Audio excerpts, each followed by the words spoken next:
Selamat siang, Om Swastiastu, Namo Buddhaya, Tabe.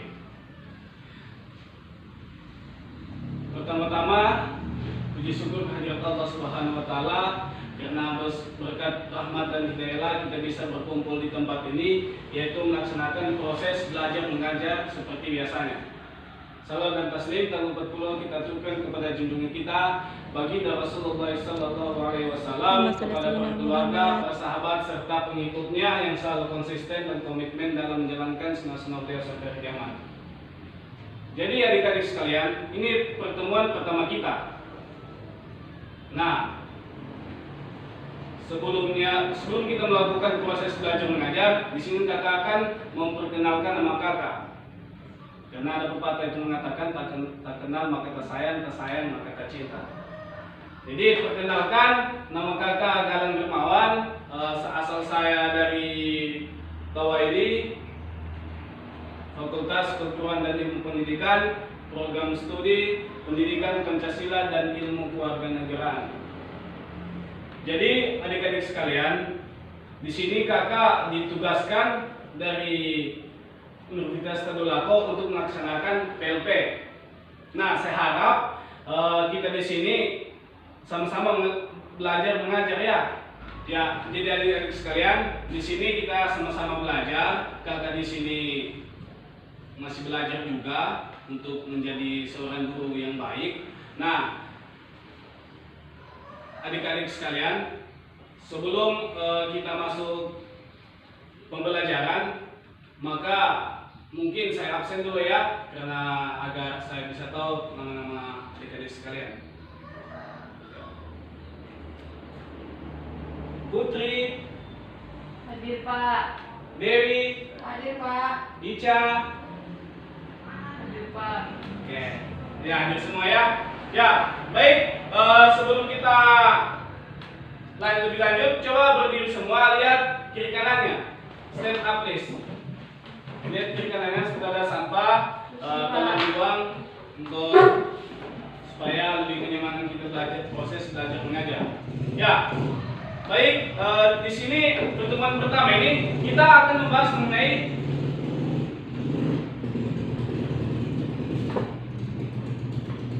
dinamika pelanggaran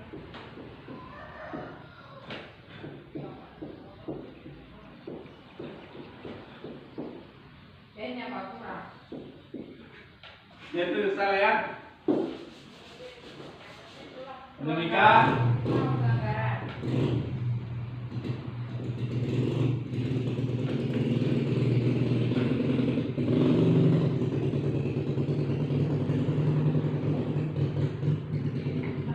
Dinamika pelanggaran hukum. Berbicara mengenai dinamika pelanggaran hukum, di sini terbagi atas 3 ya. Yang pertama itu berbagai kasus pelanggaran hukum. Terus yang kedua macam-macam sanksi atas pelanggaran hukum. Dan ketiga partisipasi dalam perlindungan dan penegakan hukum. Nah, baik, di sini saya akan membahas mengenai berbagai kasus pelanggaran hukum. Sebelumnya Anda tentunya pernah mendengar peristiwa pembunuhan dan juga perampokan yang terjadi di suatu daerah. Anda juga tentunya pernah melihat di televisi seorang pejabat negara yang melakukan korupsi. Nah, pembunuhan maupun perampokan dan korupsi ini merupakan sebagian contoh dari pelanggaran hukum.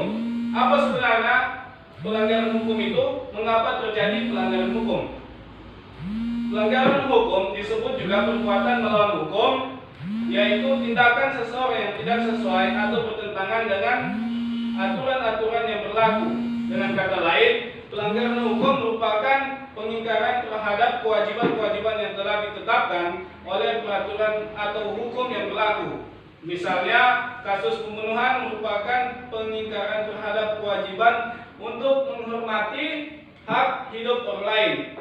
Pelanggaran hukum ini merupakan bentuk ketidakpatuhan terhadap hukum. Ketidakpatuhan terhadap hukum dapat disebabkan oleh 2 hal, yaitu yang pertama, pelanggaran hukum oleh si pelanggar sudah dianggap sebagai kebiasaan. Yang kedua, hukum yang berlaku sudah tidak sesuai lagi dengan tuntunan kehidupan. Nah, kita ketahui saat ini kita sering melihat berbagai pelanggaran hukum terjadi di negara ini. Hampir setiap hari kita mendapatkan informasi mengenai terjadinya tindakan melawan hukum, baik yang dilakukan oleh masyarakat ataupun oleh aparat penegak hukum sendiri. Berikut ini contoh perilaku yang bertentangan dengan aturan yang dilakukan di lingkungan, baik itu lingkungan keluarga, sekolah, masyarakat, bangsa, dan negara. Nah, sebelum kita lebih lanjut, di sini ada yang tahu pelanggaran yang dilakukan dalam lingkungan keluarga atau sekolah maupun masyarakat. Kalau di lingkungan sekolah Ya. seperti membuli teman, bolos. Ya, pertanyaan jawaban yang cukup bagus ya. Nah, yang pertama dalam lingkungan keluarga diantaranya satu, mengabaikan perintah orang tua.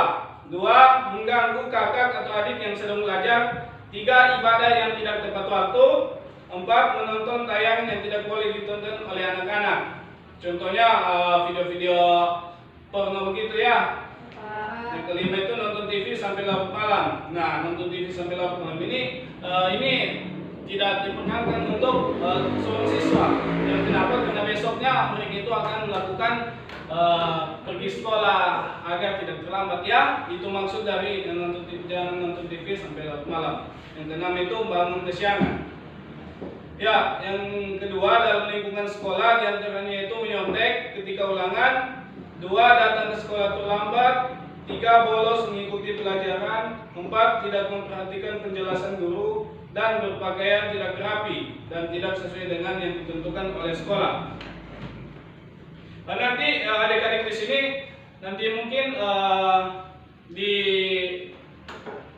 pertemuan terakhir nanti mungkin saya akan memberikan tugas kepada adiknya mengamati gambar yang mana dimaksud pelanggaran hukum di keluarga, masyarakat maupun bangsa dan negara. Ya, baik yang ketiga itu dalam lingkungan masyarakat diantaranya itu mangkir dan tugas ronda malam, tidak mengikuti kerja bakti dengan alasan yang tidak jelas, main hakim sendiri, mengonsumsi obat-obat terlarang, melakukan tindakan diskriminasi kepada orang lain, melakukan perjudian dan membuang sampah sembarangan.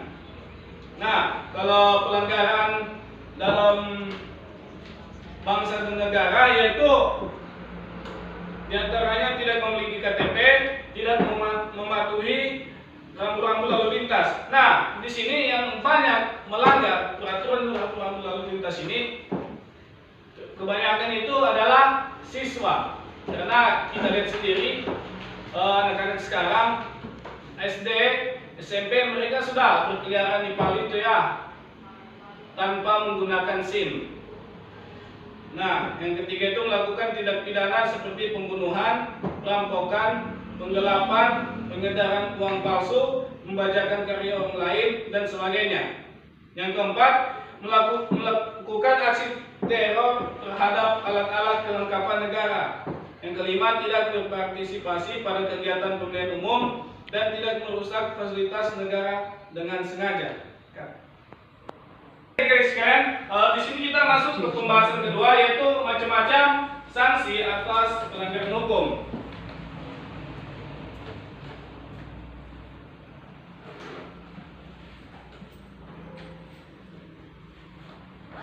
Nah, pelanggaran hukum ini disebut juga perbuatan melawan hukum, yaitu tindakan seseorang yang tidak sesuai atau bertentangan dengan aturan-aturan yang berlaku. Dan pelanggaran hukum merupakan pengingkaran terhadap kewajiban yang telah ditetapkan oleh peraturan atau hukum yang berlaku. Adapun macam-macam sanksi atas pelanggaran hukum ini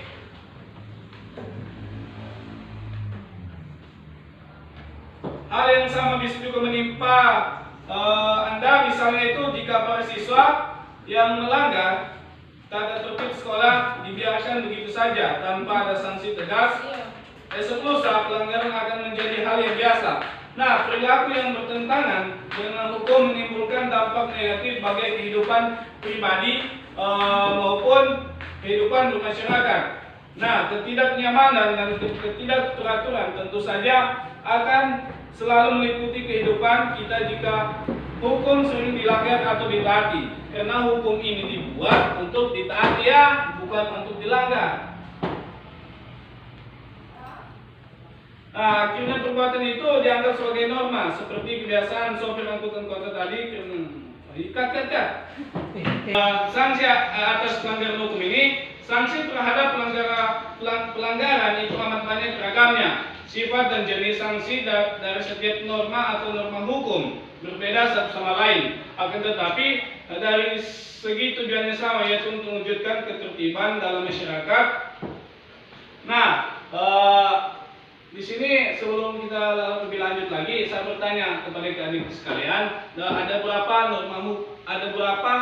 norma yang berlaku dalam masyarakat? 4, Pak.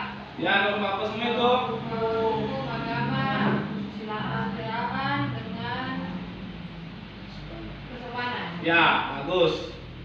Nah, jadi adik-adik sekalian sudah paham ya norma yang berlaku dalam masyarakat. Nah, yang pertama itu norma agama. Norma agama ini yaitu petunjuk hidup yang bersumber dari Tuhan yang disampaikan melalui utusannya, yaitu Rasul atau Nabi, yang berisi tentang perintah, larangan atau anjuran-anjuran. Ya, contohnya itu seperti beribadah, tidak berjudi, dan suka beramal. Adapun sanksi dari norma agama ini yaitu secara tidak langsung, karena akan diperoleh setelah meninggal dunia atau pahala atau dosa. Nah, adapun norma kesusilaan yaitu merupakan pedoman pergaulan hidup yang bersumber dari hati nurani manusia tentang baik buruknya suatu perbuatan. Adapun contoh dari norma kesusilaan ini yaitu berlaku jujur, menghargai orang lain. Adapun sanksi jika melanggar dari kesusilaan ini yaitu secara langsung tidak tegas, akan tetapi karena hanya diri sendiri yang merasakan, merasa bersalah, menyesal, malu dan sebagainya. Dan orang yang melanggar norma kesusilaan ini akan terkucilkan di lingkungan masyarakat karena akibat ulah dan perbuatannya. Nah, baik-baik sekalian, kita masuk ke norma kesopanan, di mana norma kesopanan ini pedoman hidup yang timbul dari hasil pergaulan manusia di dalam masyarakat. Adapun contoh dari norma kesopanan yaitu menghormati orang yang lebih tua, tidak berkata kasar, menerima dengan tangan kanan. Adapun sanksi jika melanggar kesopanan, norma kesopanan itu yaitu secara langsung juga sama seperti norma kesusilaan, tidak tegas, akan tetapi dapat diberikan oleh masyarakat dalam bentuk celaan, cemohan atau pengecilan dalam pergaulan. Nah, kita masuk ke norma hukum.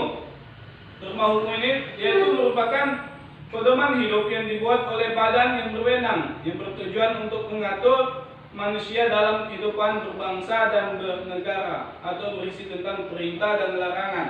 Adapun contohnya yaitu harus tertib, harus sesuai prosedur, dan dilarang mencuri.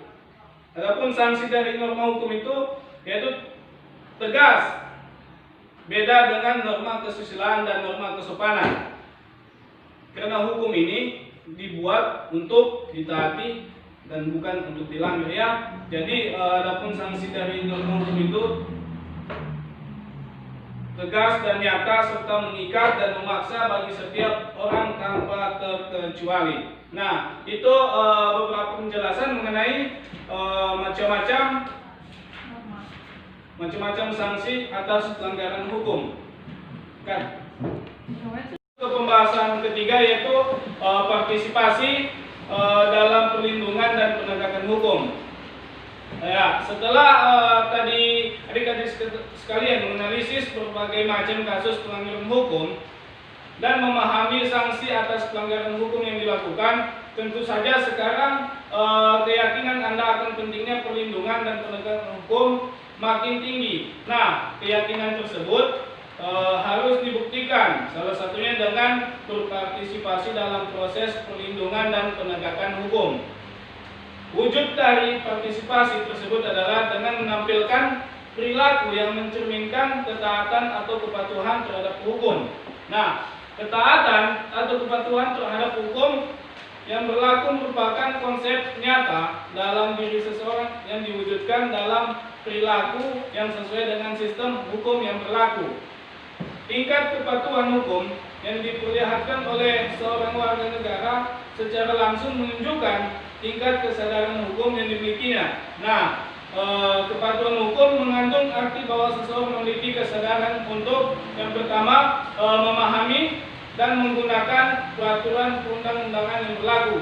Kedua, mempertahankan tertib hukum yang ada dan menegakkan kepastian hukum. Adapun ciri-ciri seseorang yang berperilaku sesuai dengan hukum yang tidak berlaku dapat dilihat dari perilaku yang diperbuatnya.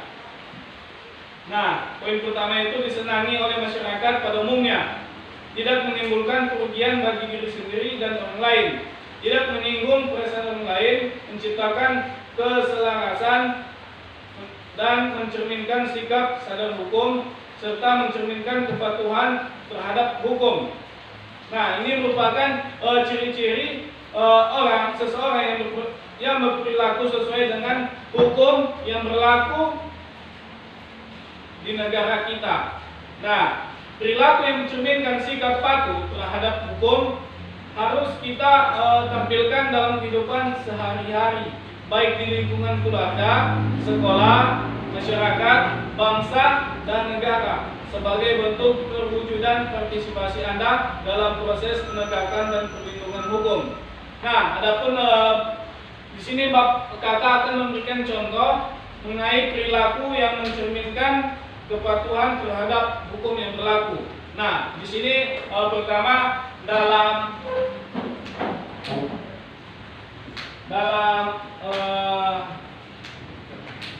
kehidupan di lingkungan keluarga.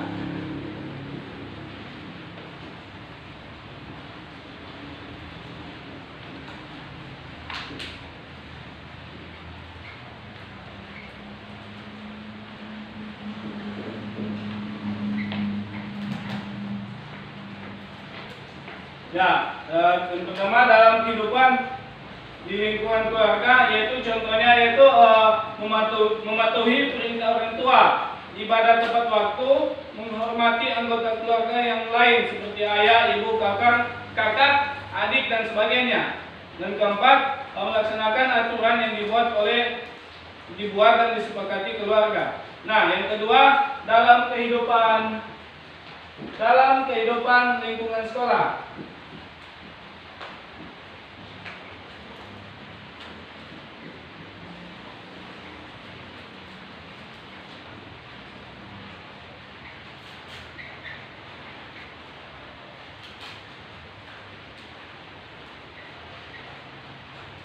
Lingkungan sekolah. Adapun contohnya yaitu menghormati kepala sekolah, guru dan karyawan lainnya. Kedua, memakai pakaian seragam yang telah ditentukan oleh sekolah. Yang ketiga, tidak menyontek ketika ulangan. Yang keempat, memperhatikan penjelasan guru. Yang kelima, mengikuti pelajaran sesuai dengan jadwal yang berlaku. Adapun dalam kehidupan di lingkungan masyarakat, yang pertama, melaksanakan setiap norma yang berlaku di masyarakat. Yang kedua, bertugas ronda. Yang ketiga, ikut serta dalam kegiatan kerja bakti. Yang keempat, menghormati keberadaan tetangga di sekitar rumah. Tidak melakukan perbuatan yang menyebabkan kekecewaan di masyarakat seperti tawuran, judi, mabuk-mabukan dan sebagainya, karena membayar iuran keluarga. Nah, dan yang terakhir dalam kehidupan lingkungan bangsa dan negara, yaitu contohnya bersikap tertib ketika berlalu lintas di jalan raya, memiliki KTP, memiliki SIM, ikut serta dalam kegiatan umum, dan membayar pajak serta membayar retribusi parkir. Nah, demikianlah materi kita hari ini mengenai dinamika pelanggaran hukum. Jadi semoga apa yang telah saya sampaikan tadi adik-adik bisa pahami mengenai pentingnya kita sebagai warga negara untuk taat terhadap hukum yang berlaku di negara kita. Karena demi kepentingan kita bersama. Ya, sebelum kakak tutup, kakak akan memberikan sedikit motivasi kepada adik-adik sekalian. Nah, kita sebagai siswa atau sebagai orang harus mempunyai prinsip. Ya, dari adik-adik sekalian, demikianlah pembahasan kita mengenai dinamika pelanggaran hukum. Semoga apa yang kakak sampaikan tadi bisa adik-adik pahami mengenai dinamika pelanggaran hukum, dan kita sebagai orang atau masyarakat harus patuh terhadap hukum yang berlaku di negara kita demi kenyamanan bersama. Ya, jadi mungkin itu saja yang bisa kita sampaikan. Lebih dan kurangnya kakak mohon maaf. Mungkin kita akan bertemu nanti di pertemuan selanjutnya ya. Ya, jadi adik-adik sekalian, demikianlah materi kita pada hari ini. Sekian, wabillahi taufiq wal hidayah. Wassalamualaikum warahmatullahi wabarakatuh. Waalaikumsalam warahmatullahi wabarakatuh.